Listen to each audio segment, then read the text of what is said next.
From the day I was born, my big sister Lindsay was always there. I learned to talk by following her around, repeating her every word, and I looked to her for advice and support to get me through my biggest messes. Lindsay planted her own sunflowers in our backyard. She named them Sally, Bert, and Murph. She read Dr. Seuss and sang to them. Lindsay wrote poems about the silly and the sublime. She crossed finish lines and climbed mountains. We loved playing piano duets and singing together. One of my favorite memories is sitting on the roof outside her bedroom just before I started high school and reading The Sneetches together, a favorite of her mini Dr. Seuss books. And that night, Lindsay encouraged me to begin my freshman year believing that no kind of Sneetch is the best on the beaches. A few days after Christmas, when I was 14 years old and Lindsay was 17, our family hit some black ice driving through Wyoming, and our van rolled 3 times. When I woke up in the Evanston hospital, my dad explained to me that my mom was in critical condition with a broken neck, and eventually found the words to say, "I have to tell you, Lindsay didn't make it." My parents had held her in their arms as she died on that windy, icy December night. I remember that New Year's Eve vividly. After days at my mom's side in the hospital, my dad was finally getting some sleep, as was my grandma, who had dislocated her shoulder in the accident. My grandpa had died just a month before after an unexpected heart attack, and my oldest sister and brother were both out of the country. At 10 o'clock p.m., with the ticking grandfather clock as my only companion, I felt unimaginably alone. I drifted through the hallways in my grandma's basement, looking at family pictures, and eventually surrendered to the anguish, gasping for air in between the violent sobs that seized my chest and shook my entire body. No new memories would ever be made with Lindsay in them. No new pictures taken. Ever. The idea of a happy new year seemed impossible, knowing that Lindsay wouldn't be anywhere in it.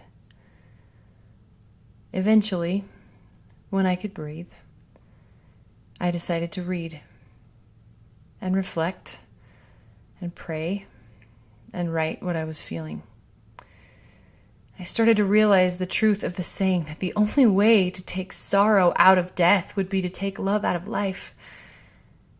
And that made me feel grateful that I had loved someone deeply enough for it to hurt this much, and for the memories. As the clock ticked from 1997 to 1998, even in the depths of my sorrow, I experienced at the same time a feeling of tremendous love that surrounded me and made me feel not so alone. We returned home to Colorado on New Year's Day to face an unknown future, and pulled into the driveway to find a heart attack.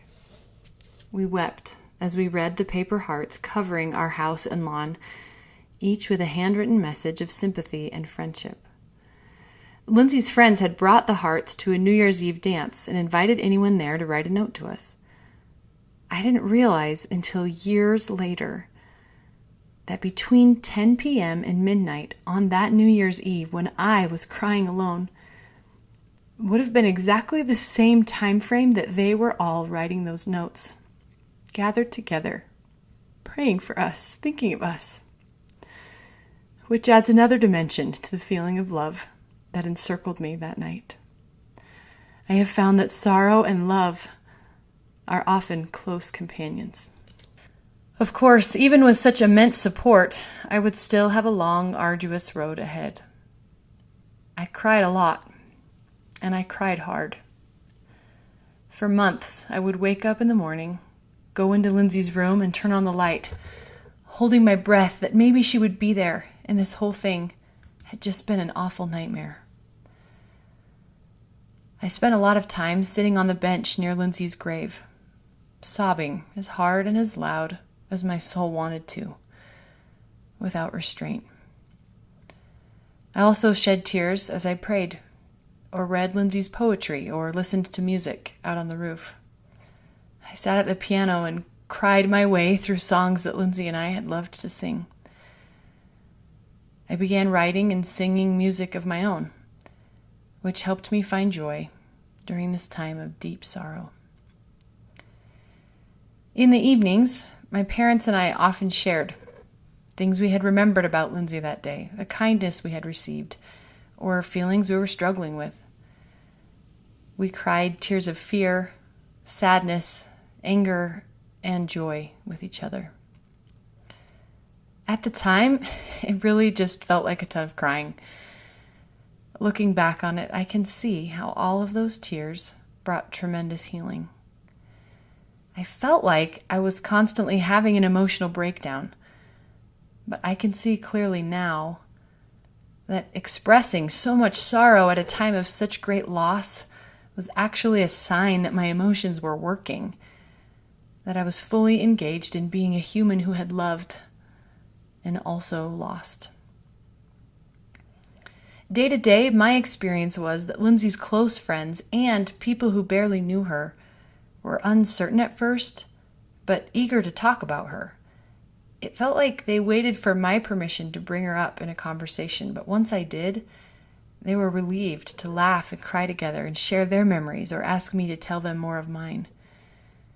We received hugs, cards, foot massages, pictures, memory books, sunflowers, and countless hours of simply listening, which turned out to be the most meaningful gift of all. Each tender connection of talking and sharing gently stitched my broken heart back together. My older sister Allison and brother Zach were so far away during the initial months of grief, it almost felt like they had died too. After losing Lindsay and my grandpa while they were gone, it felt like the only kind of familial math we would ever do was subtraction. When they finally returned from their foreign assignments, I treasured being with them and getting to grieve together. Over the years, we have found meaning in celebrating Lindsay's memory. My mom planted some of Lindsay's sunflower seeds. They were Sally's granddaughters, actually, when I was engaged, so they would be in full bloom for my August wedding. Of course, we all felt the emptiness of not having Lindsay there on my wedding day, but I loved carrying her sunflowers with me in my bouquet. And finally, we got to do some addition as my husband joined our family.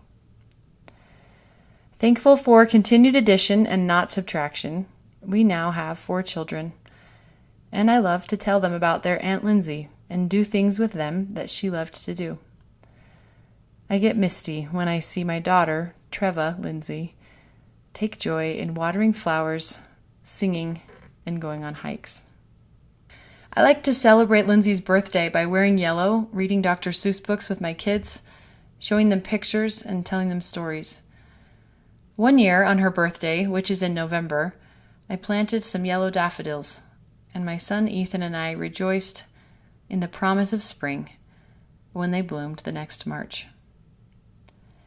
We have often lit luminaries at the cemetery and caroled to Lindsay on Christmas Eve. This past December, on the 20-year anniversary of Lindsay's death, we remembered her by going on a hike together, and my mom pulled out these yellow scarves at the top of the mountain. I feel deeply grateful that I have had many happy New Years since Lindsay passed away. I still grieve her death. Sometimes I mourn for the cousins my children might have known, or the adult conversations we could have had together. But most days, the traces of sorrow are now swallowed up in love.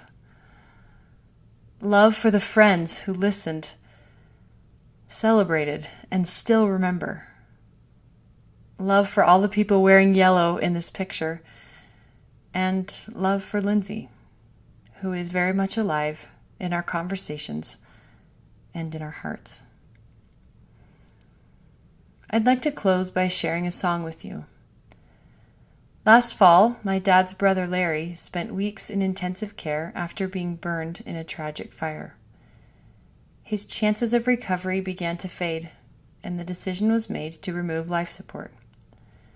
500 miles away, picturing my cousins surrounding Larry's hospital bed, whispering their goodbyes, I began writing a song.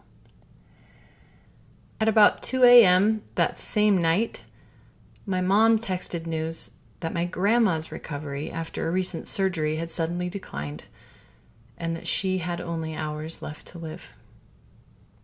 This song was my prayer that night, and today, it's my prayer for you, as you walk your own journey of deep sorrow and immeasurable love.